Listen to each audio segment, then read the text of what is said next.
Hi wild listeners, before we get started with our Japanese bear episode, I want to quickly let you know about our Patreon. We've got special bonus content over there, videos from my travels and extended interviews from our favourite guests and much more. You can find the link in the show notes. Hope you can join us. Just a quick note, this episode has some graphic details and sounds of a bear attack that might not be suitable for everyone. Bear attacks. They've been in the news a lot recently. Everywhere I turn, I'm hearing it. Maybe you are too. Over 220 attacks so far, just this year. 13 people dead. And all of it happening in Japan. This is a news reporter on Japanese TV. On the screen is some security camera footage from the lobby of a glass building. It's pretty grainy. He says, this is surveillance footage from a business office in Nagano Prefecture. He continues, a woman is taking a walk down the street. Then a blurry black image runs in from the right, lunges at her, misses, twists mid-air, and then it jumps back at her one more time before running away. It's an Asiatic black bear. Then the woman yells out, bear, bear, multiple times.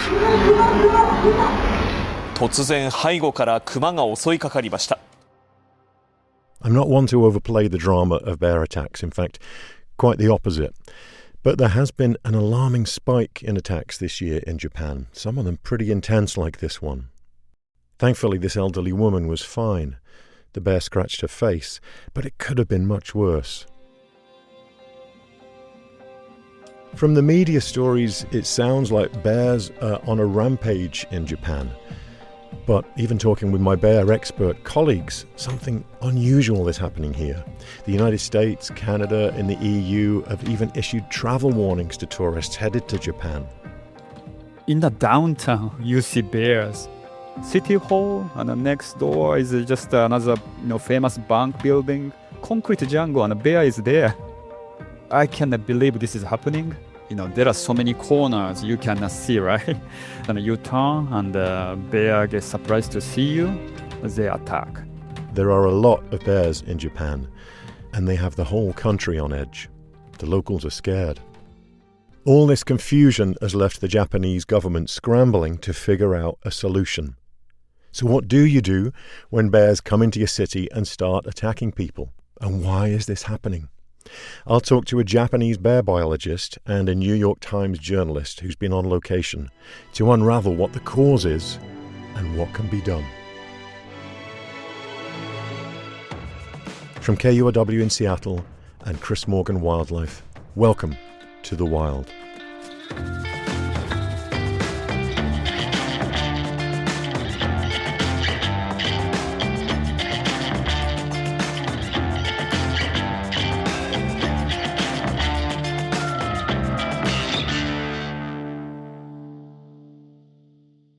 Hi Javier, how are you? Good, how are you? It's nice to meet you. Glad we tracked you down. Thanks for your time. I'm on a remote island in Japan, so I hope the connection should be fine, but just in case. Goodness. Which island?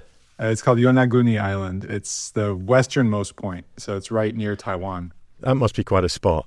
Yeah, we're doing a piece on the recent China-Japan tensions from here, but it's a beautiful place. Javier Hernandez is the Tokyo bureau chief for the New York Times. He usually reports on international diplomacy, but recently he's written several articles on the dramatic rise in bear attacks in Japan. So I approached him to figure out what's really happening. The attacks have been happening all over the country, but most of the cases have been happening in the north. In the northern island of Hokkaido, where the brown bear lives, we've seen an uptick there. But also in the northern regions of the Honshu Island, Japan's main island, which is where I went, to Akita, which is really the epicenter of the attacks. And is it easy to sort of summarize the difference in sort of the numbers of attacks that are happening between the brown bears up on the north and the black bears on Honshu? Is it skewed to way more towards one than another? I would say it's a similar trend. I mean, I find the data a bit difficult to navigate because a lot of it is self-reported and some communities are more connected than others. But what we know is there have been dozens of attacks in these areas. And so it's caused this kind of nationwide scare about bears, and everyone is reacting there. Everyone was on edge. We were trying to interview people outside of a public library, and I felt almost like we were startling people when we came up to them, because they were kind of running from their cars into the library or the post office or whatever it might be, and kind of very, very nervous that there might be a bear roaming around and that they might be next. And so it was quite striking to me. And, you hear the jingle of the bells everywhere you go, because everyone has these bells they buy in the convenience stores attached to their backpacks, because I think that might scare off bears. I'm not sure about the science, but it does seem like some degree of noise sometimes helps. So, did you feel nervous yourself being in some of these places? I guess a little bit. I mean, it's hard not to feel the pressures that these residents are feeling when you inhabit their communities. So it's really having an impact on a social level in many of these communities that are seeing these surges of attacks. So over 220 attacks and a record 13 people killed just since April. What has caused this surge? It's partly led by climate change, which has led to a shortage of foods that bears depend on, like beech nuts in the northern areas. And that's prompting them to go more and more into human neighborhoods and to encounter residents. And I should note that in Japan, this is also coming against a demographic crisis for the country. Many of the areas where we've seen these bear attacks have been hollowed out in recent years because of the aging population, the thinning ranks of farmers and others who used to inhabit these areas. And so one theory is that bears are just a bit more willing to wander into those areas, and that brings them even closer to the densely populated areas. So they seem to be kind of moving closer to these small towns. You think of Japan, a lot of elderly farmers.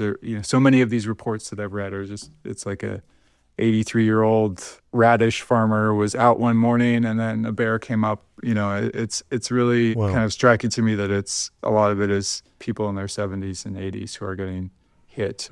I think some of it is just the dynamics of these rural areas where there just aren't that many people anymore, and bears kind of see it as their territory now.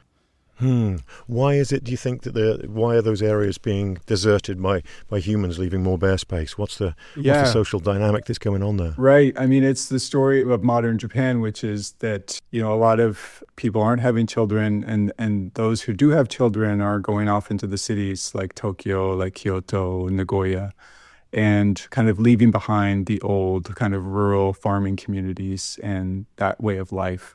And so I was interviewing a lot of hunters for this story because I was very curious what they had to say about the situation.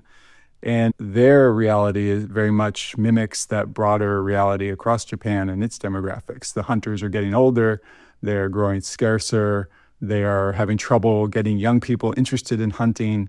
And so the ranks of hunters across Japan has just dwindled, and that's also a factor in this, some people say, because they helped control the population to some degree in certain areas. There used to be hundreds and hundreds of hunters in Akita, for example, the prefecture that I visited, but now probably a few dozen in their 70s, 80s, even 90s hunting. And so that's just a microcosm, I think, of the broader demographic challenge for Japan right now. So it's a good time for bears. It's a good time for bears. More space, fewer hunters. But it's not a good time for the people who still live in bear country. What an interesting dilemma. Yeah, so layered, isn't it? Yeah, exactly. And there are interesting questions here about what the appropriate response should be by the government. I guess to put it in their words and from their perspective, they're having people calling into their offices, the government offices, every single day, saying, "I'm worried about my life. I'm worried about my kids. I'm worried about my safety. What can you do to help get this problem under control?"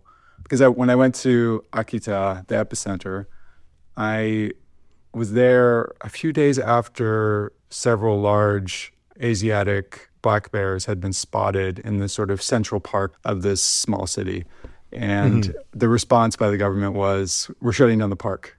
We're going to kind of go into a full war footing against these bears, and we're shutting down the park. We're sending in the hunters, the police, even the military had arrived to help assist in kind of tracking the bears. When I got there, it looked more like a war scene. There was police, there were troops, there were people flying drones over the park to try to figure out where these bears had gone, if they were still there. And so you see this incredible amount of resources being deployed to go up against what they perceive as an enemy, a menacing threat to their societies and the safety of their people. And they're doing that because they feel an immense amount of public pressure to show that they're trying to get this problem under control, even though I think it's going to be quite difficult. It's hard to control a population of thousands of bears, and to try to go up against these demographic and climate change realities that Japan is facing. Do you feel like the military presence is a show of force, as you're saying, from the government? Is it more that, or is it the genuine need for the military to step in because this has become such an intensive problem, these attacks? I think it's partly a show of force, partly a way to reassure people that the government is taking this seriously. And it's not just, local small governments. This is a nationwide response. You have the Minister of Defense out on TV talking about how they're going to handle the bear problem. The next day, he might be talking about tensions with China. And then suddenly he's talking about how they're sending troops to help set up traps and other things up to the north to deal with the bear crisis. So it's quite remarkable in that sense. Yes, yeah. One interesting wrinkle is the military is not actually shooting the bears or doing anything to cull them except assisting and helping set up traps, partly because Japan has very strict laws for its military because of its pacifist constitution, and they're not actually allowed to use weapons against animals under the regulations.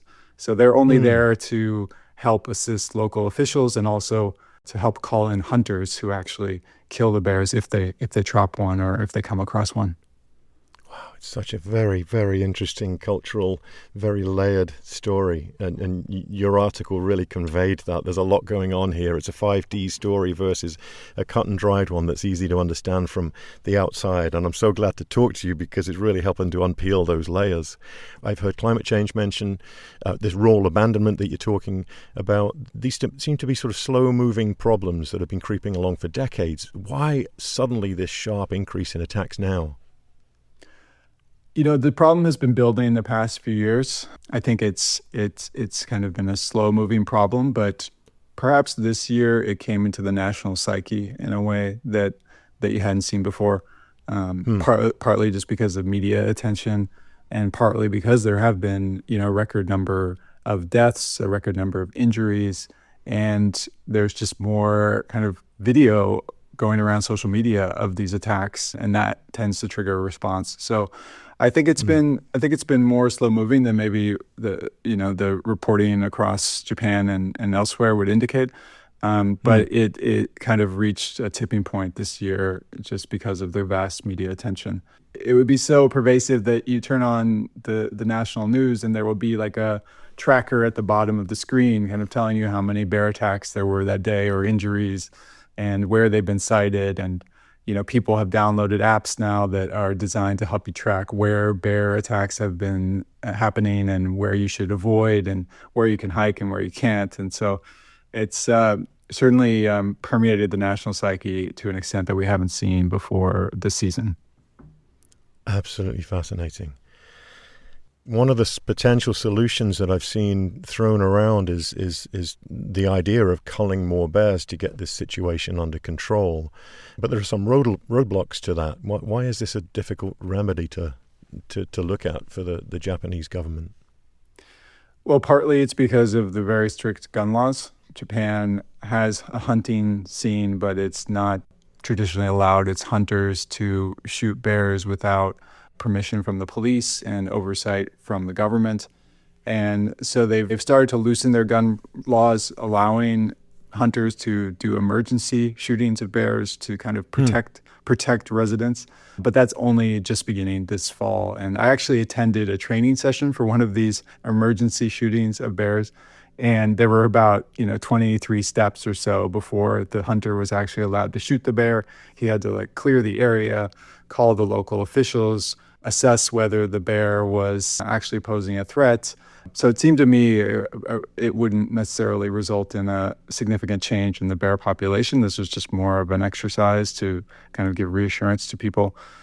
What was the exercise like? Can you describe that Yeah, scene a bit yeah. more? So I was in the prefecture Tottori, which has one of the lowest populations of any prefecture in Japan.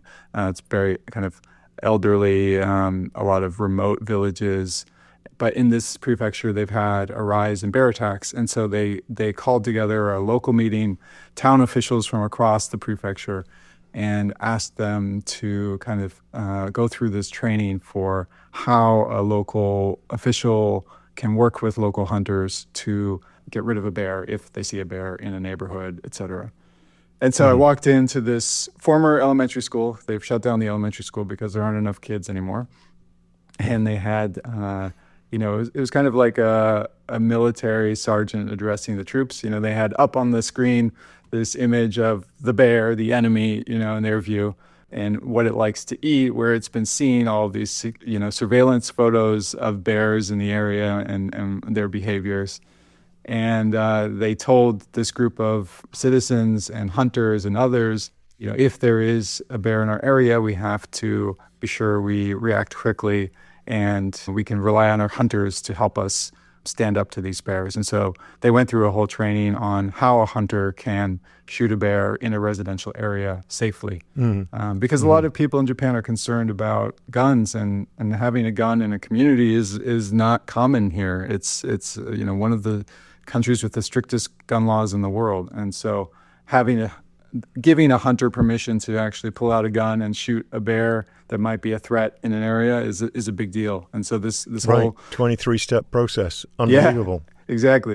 And so they went out by the riverbank and held a simulation with a guy wearing a bear mask, kind of moving along. Yes, moving along. Really?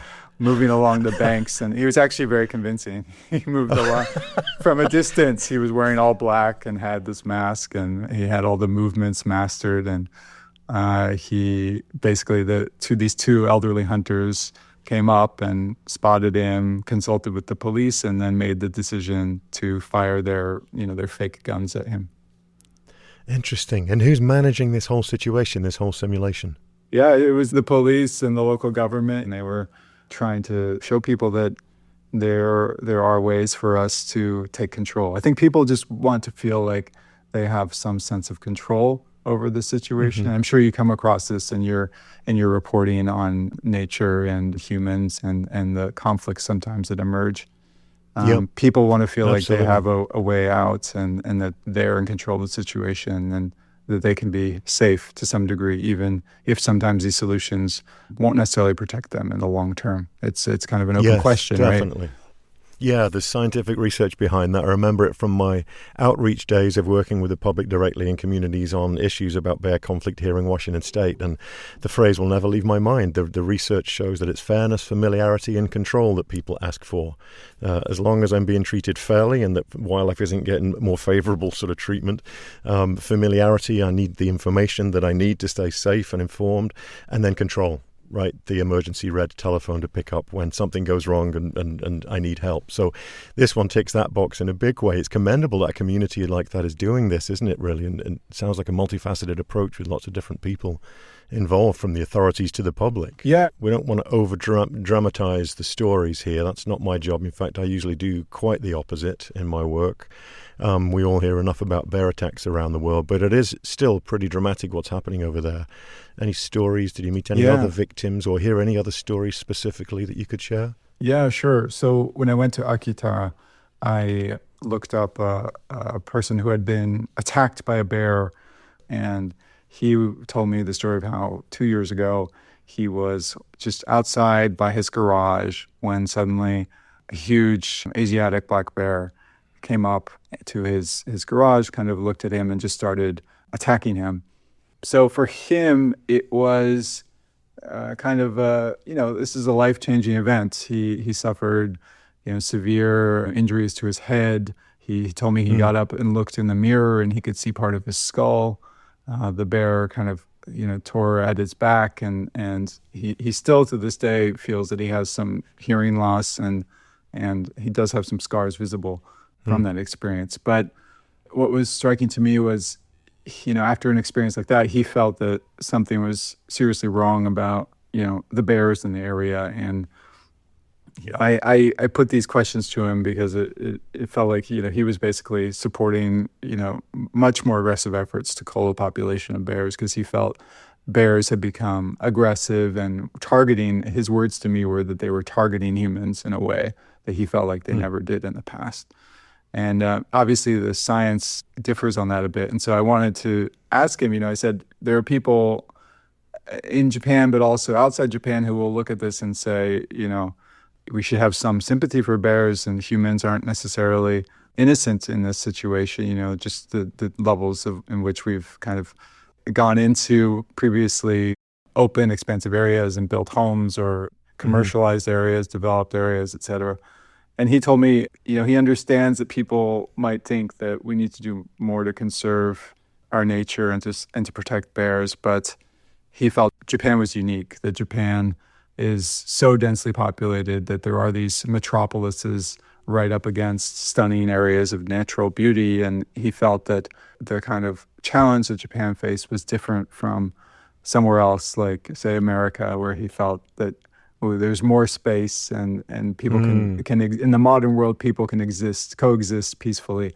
Whereas in Japan, he feels like that's no longer possible. He felt that the bears had so changed their behaviors and had posed such a threat that it justified kind of the means of calling in the troops, calling in the hunters, doing everything possible to control these populations.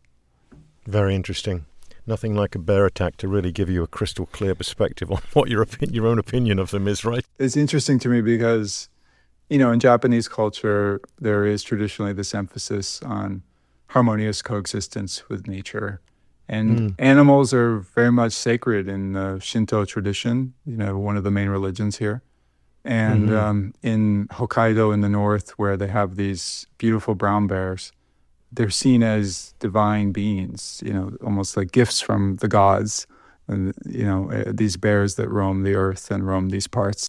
And there's almost a worship of bears in some parts of Japan. And so I think to have this crisis now where these cherished, revered animals are suddenly seen as enemy number one is very startling for a lot of people in these communities.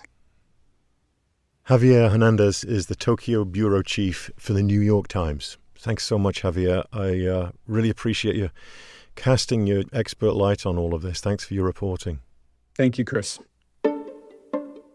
If you'd like to learn more, there's a link to some of Javier's reporting in the show notes. After the break, I'm in touch with a Japanese bear biologist to get his expert opinion on the problem and what he thinks should be done to get the situation under control.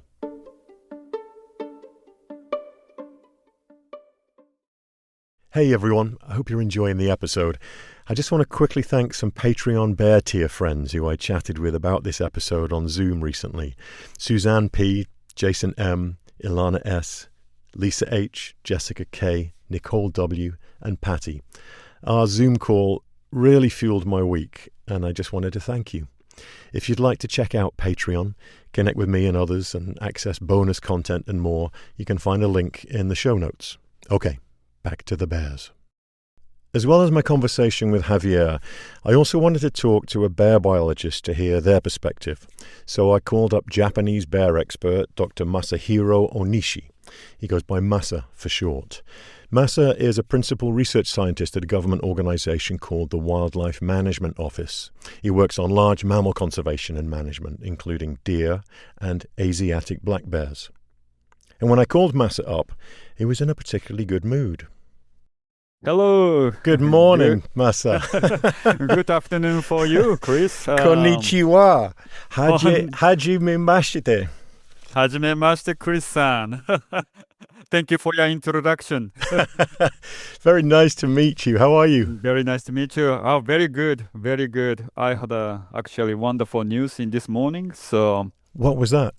Actually, I got a huge grant for the Black Bear project this morning. Wow. I'm very excited. I think it's going to be a wonderful, wonderful tool to mitigate the situation in Japan. Oh, wow. That is Yeah. amazing news. Congratulations. Thank you so much. I have a very, very good spirits right now to talk with you. Masa spent over a decade studying bears in Texas, so he understands these types of conflicts on both sides of the Pacific. In the course of our conversation, Masa said he's seeing something different happening right now in Japan. If a bear attacks a human, it's usually defensive, but some of the attacks that are happening appear to be predatory. He described an attack on a hotel worker in a prefecture on the northern part of Honshu, the main island. He was outside just cleaning the hot spring tub, and bear attacked, and the bear just dragged him into the woods. Next day, hotel staff noticed that there are bloods and his eyeglasses Mm-hmm. on the ground. So communicated with the police and the local hunter association looking for the blood spots, and they found, unfortunately, the person already dead, and bear was next to the person. Oh, Another cases happened as predatory attack, and also was eaten. She was eaten by bear. So that moment, kind of, we started realizing, okay, they are not intentionally defending themselves only. mm-hmm. They might be intentionally attacking us as well. But we do not have enough data to back up. So that's just a theory. Mm-hmm. But based on after how incident happened, we just can simply conclude that this might be the predatory attack.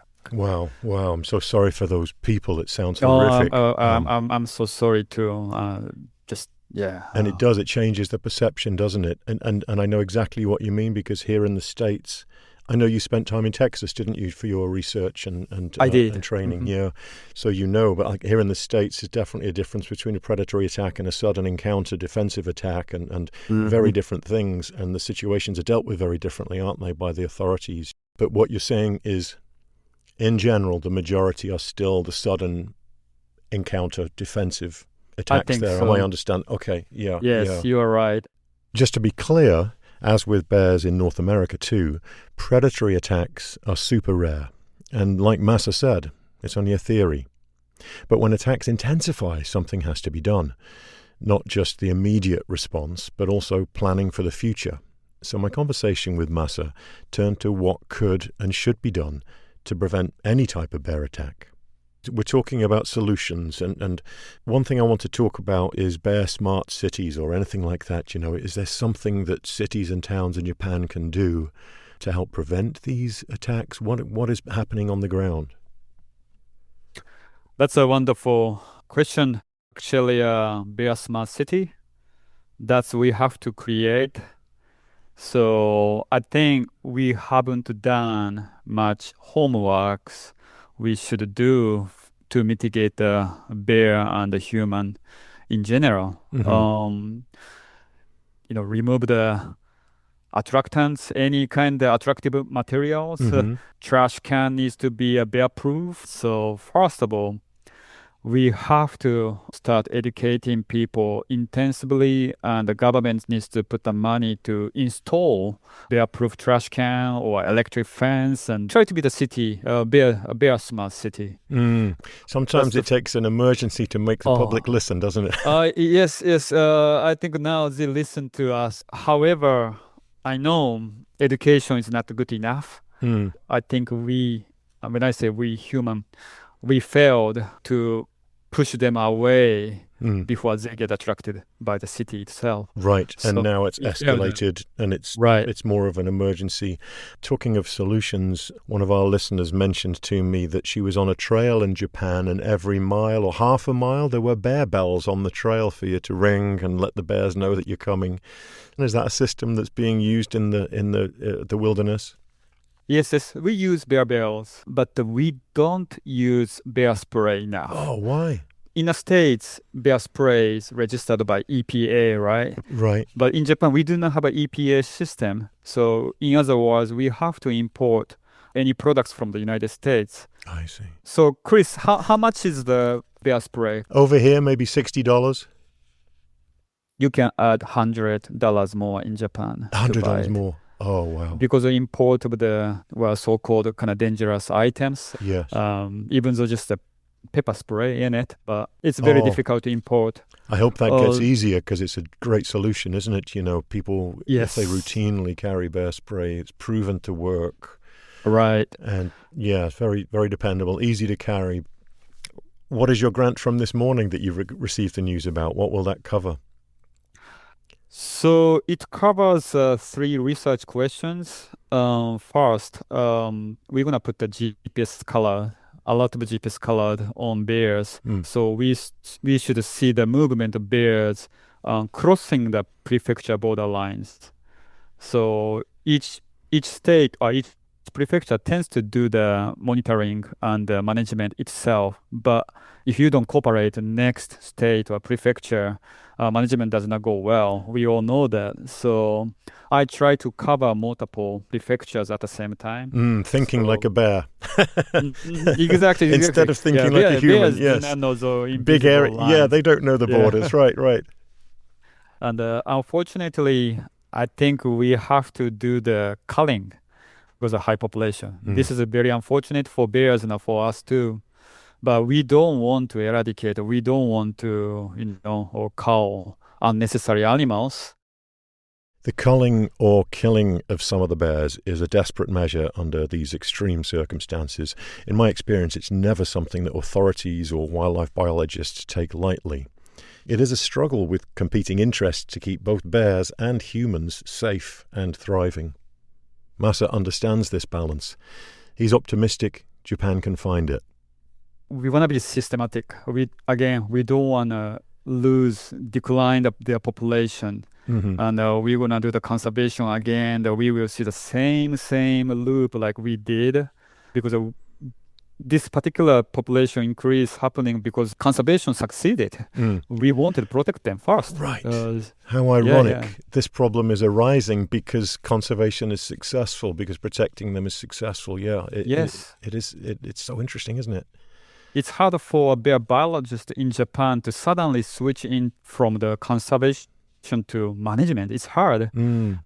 Is it hard for you? Of course. It's not easy. It's not easy because of what I'm seeing bears in the woods are completely different animals for me. What I'm seeing in a city limit. So I love animals. I love bears. I see them all the time in the woods. Normally, when I see black bears in the mountains, they are so shy and they are afraid of people. They don't want to see me at all. Any very short message for the people of Japan, what you would say to the people or what you are saying to the people of Japan about this time of intensity between humans and bears? The pressure they feel won't be lasting forever. As a biologist, we try our best to mitigate the situation, so don't give up. Do not give up black bears and the bears themselves. We can do coexistence, but it takes time. I would like to stop what I'm doing and come and help you for 5 years to figure this out, Masa. Oh, yes. I got fund. So. Oh, you've got funding this morning. Great news. Perfect timing for me to meet you. Excuse my Japanese, but domo arigatou gozaimasu, Masa. Domo arigatou gozaimasu, Chris-san. Oh, it sounds so beautiful coming from you. Thank you so much, Chris. Dr. Masahiro Ohnishi is a principal research scientist at a government organization called the Wildlife Management Office. If you want to make sure that you never miss an episode of The Wild and help us reach more people, please follow us on Apple, Spotify, NPR, or whatever podcast player you listen on. You'll get notified whenever we have a new show. And while you're there, consider giving us a rating. You'll help others discover The Wild and support the podcast. Thanks. The Wild is a production of KUOW in Seattle and Chris Morgan Wildlife, with support from Wildlife Media. Lucy Suchek and Matt Martin produced this episode. Jim Gates is our editor. A special thanks to Natalie Newcomb for her help with translation on this episode. Our theme music is by Michael Parker. Additional music from Music Bed and Blue Dot Sessions. The Wild is hosted, produced and written by me, Chris Morgan. A very special thank you for their kind financial support to Jill and Scott Walker, Rose Letwin, Alan Ferguson, the Isdell family, Anna Kimball, Barbara Stallman, John Taylor, Paul Lister, Bob Yellowlees, and John and Julie Hanson. Take good care of yourselves and keep in touch. Thanks so much for listening.